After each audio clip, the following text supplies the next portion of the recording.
Ça, comme tu le vois, ce sont des téléphones. Et ces choses-là, ça peut être tes meilleurs amis ou tes pires ennemis. Je vais te poser une question. Combien de temps tu passes sur ton téléphone à scroller sur les réseaux? Je pense que tu as déjà regardé ça sur ton propre téléphone. Mais tu sais quoi? On va prendre la moyenne mondiale.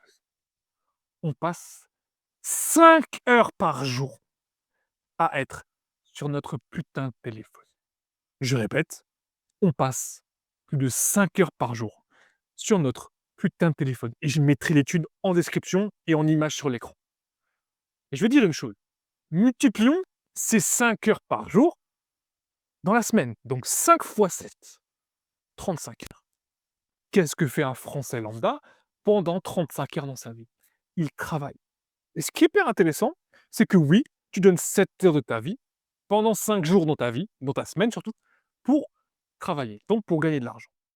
Et dans la majorité des cas, la majorité des Français détestent leur travail, mais, parce que oui, il y a un grand mais, ne détestent pas les 35 heures qu'ils mettent à scroller sur les réseaux, hebdomadairement parlant.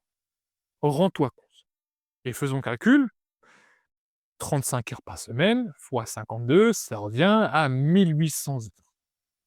Donc, c'est-à-dire qu'en une année, tu as scrollé sur ton putain de téléphone 1800 heures. Imagine la chose! 1800 heures! Et ce qui est hyper intéressant, c'est que Robert Cialdini nous avait dit quelque chose. Il nous avait dit que pour devenir expert dans quelque chose, il te faut, et encore une fois, c'est une fourchette, 10 000 heures. C'est-à-dire qu'à peu près, il te faut 10 ans. Et si tu prends ces 1800 heures annuelles que tu scrolles sur ton téléphone, et tu sais quoi, on va aller plus loin, 2000 heures.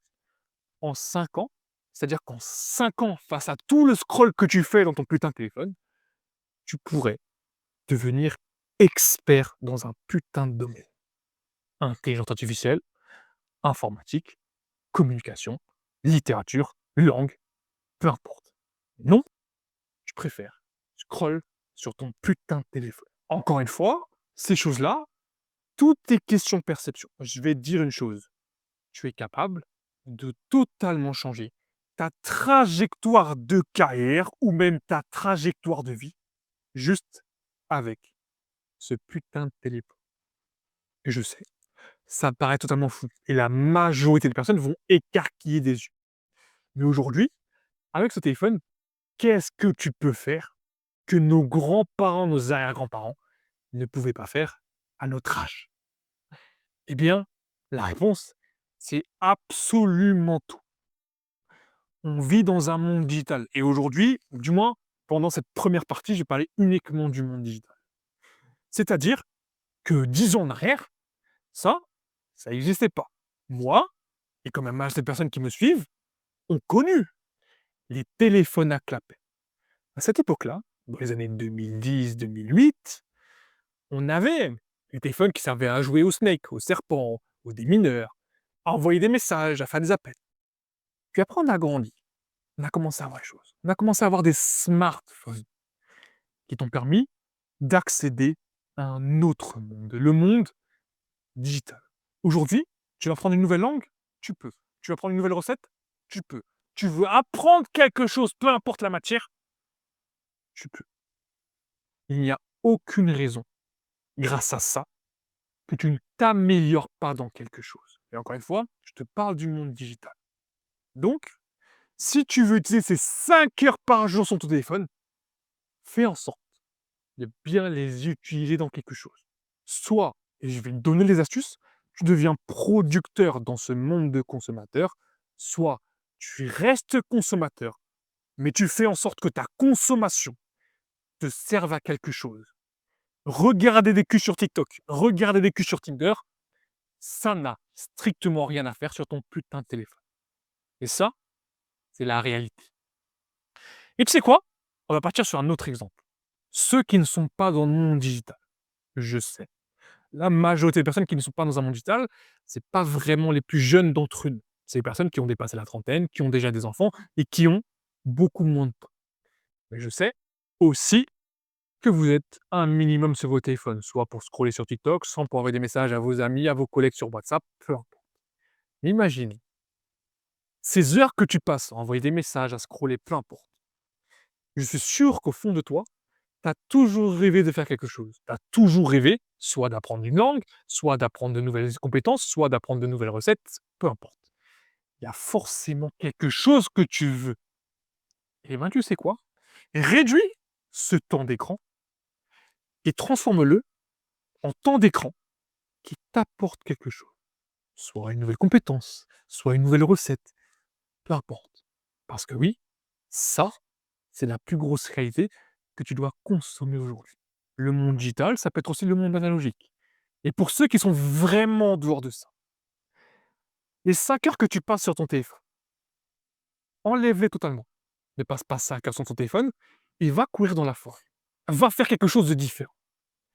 Est-ce que tu penses que ta spiritualité, que ton monde immatériel va être différent de ce que tu faisais sur le monde immatériel, le monde digital, donc de consommation? Eh bien, la réponse, c'est que oui, ça sera forcément différent. Encore une fois, tout est question de perception. Moi, je dis haut et fort, j'ai le mindset de producteur. C'est-à-dire que je sais qu'il faut produire dans ce monde-là et que plus tard, j'en récolterai les fruits. Mais il y a des personnes, c'est pas leur mindset à eux. Et encore une fois, je parle à vous. Si vous êtes des consommateurs ou si c'est des personnes que ça n'intéresse pas ce monde digital, faites en sorte que ce monde digital ne vous assomme pas et ne vous consomme pas en entier et transformez cette chose en quelque chose de différent. Soit, comme je l'ai dit, en nouvelles compétences, soit en nouvelle vision, soit en nouvelle perception, ou soit, naturellement, en nouvel environnement, tout simplement. Rends-toi compte de quelque chose. 1800 heures de téléphone par an. Rends-toi compte hein, que tu passes plus de temps sur ton téléphone annuellement qu'au travail. Parce que oui, 5 heures par jour de téléphone, 7 heures par jour pendant 5 jours dans la semaine de travail. Sauf qu'au lieu de la loi en France, tu as 5 semaines de vacances. Donc, tu passes plus de temps sur ton téléphone que sur ton travail. Et ça, c'est hyper intéressant.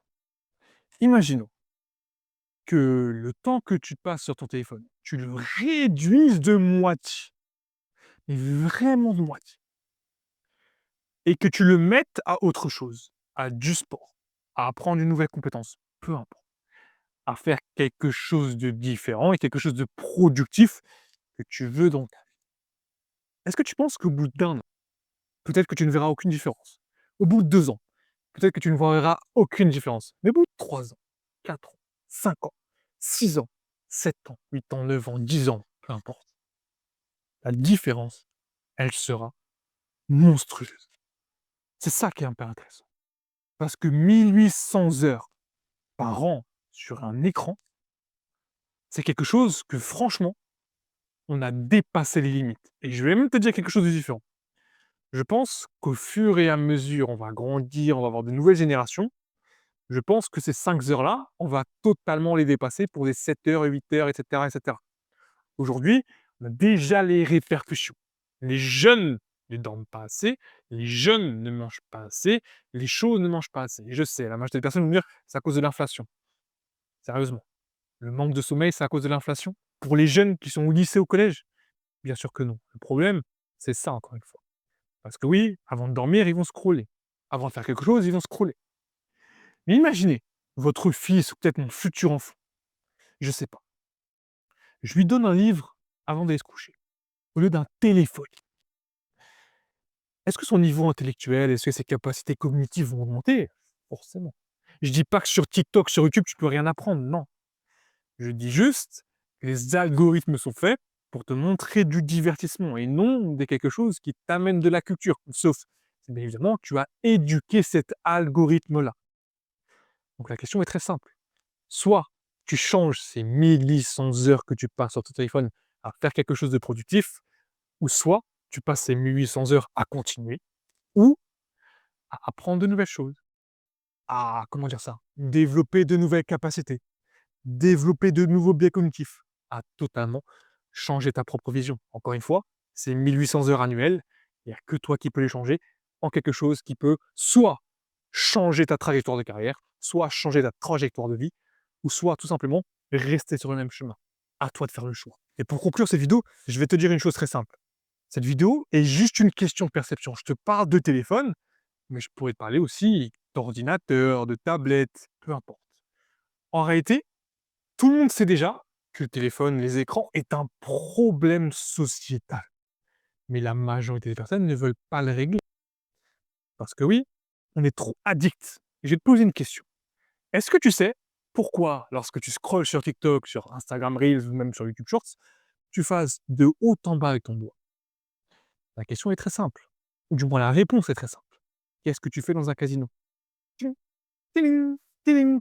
Parce que oui, psychologiquement, on a compris quelque chose. Lorsque les gens tournaient la machine au casino, ils avaient un hit, un shot de dopamine. Ça, c'était hyper intéressant pour les psychologues et les psychanalystes. Parce qu'ils ont compris, bah écoute, si on veut les faire devenir addicts à nos applications, on va faire exactement la même chose. Parce que oui, à chaque fois que tu découvres un nouveau contenu, ton cerveau il va se dire: «Ah, ça j'ai pas vu, ah ça j'ai pas vu, ah ça j'ai pas vu». Et au fur et à mesure, tu vois les heures même pas passer lorsque tu es sur ces applications-là. Merci à tous d'avoir suivi cette vidéo. Et comme j'ai toujours, c'était Mickaël. Prenez soin de vous, marchez avec confiance, marchez avec vérité et surtout, passe à l'action. On se retrouve pour la prochaine vidéo.